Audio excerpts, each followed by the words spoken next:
Hello' viewers, স্বাগতম জনাইছোঁ M coverage YouTube চেনেললৈ। আপোনালোকে চাবলৈ আৰম্ভ কৰিছে ফেক্ট ভিডিঅ' এপিছ'ড নম্বৰ 5। আজি আমাৰ এই ভিডিঅ'ত মহিলাসকলৰ কেতবোৰ ৰহস্য উদ্ঘাটন কৰা হ'ব, গতিকে সকলো সাজু হৈ যাওক আৰু ভিডিঅ'টো শেষলৈকে চাই থাকক।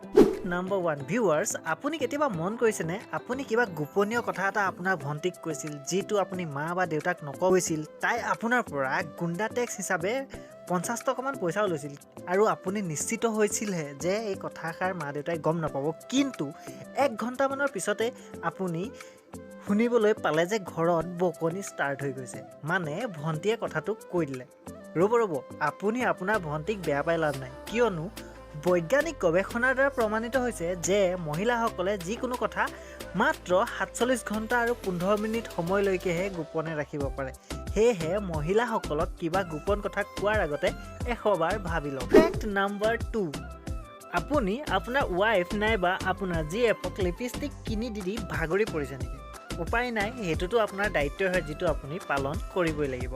মই মাত্ৰ লিপষ্টিক সম্বন্ধীয় এটা ফেক্ট আপোনাক জনাবলৈ আগবাঢ়িছোঁ, যিটো হ'ল মহিলাসকলে নিজৰ জীৱনকালত প্ৰায় 4 পাউণ্ড অৰ্থাৎ 1 কেজি 800 গ্ৰাম ওজনৰ লিপষ্টিক নজনাকৈয়ে খাই পেলায়। ভাবকচোন মহিলাই আৰু কি বস্তু খাব পাৰে। ফেক্ট নম্বৰ 3, অসমীয়াত এষাৰ কথা আছে, তিৰিৰ কপালে ধন, পুৰুষৰ কপালে জন। হয়, ধনৰ সৎব্যৱহাৰ আমাৰ মহিলাসকলে ভালদৰে কৰিব জানে, কিন্তু এটা গৱেষণাৰ পৰা পোৱা তথ্য অনুসৰি এই পৃথিৱীত যিমান মহিলা আছে তেওঁলোক সকলোৰে ইনকাম লগালে হ'ব প্ৰায় 18 ট্ৰিলিয়ন ডলাৰ।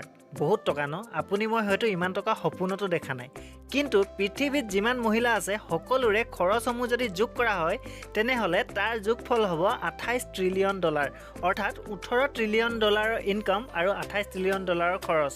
অদ্ভুত ন?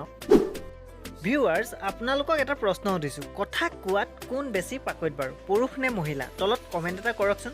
গৱেষণাত পোৱা তথ্য অনুসৰি মহিলাসকলে কেৱল মাত্ৰ 7000 শব্দহে কয়। লাও পাত কচু পাতৰ দৰে মুখ থকা পুৰুষসকলে দিনটোত মাত্ৰ 2000 মান শব্দহে কয়।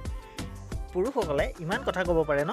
ফেক্ট নম্বৰ 5, চাপৰ ছোৱালীবিলাকৰ বাবে এয়া এক আশাৰ বতৰা, অৰ্থাৎ এই ফেক্টে আপোনাৰ বাবে এক আশাৰ বতৰা লৈ আহিছে।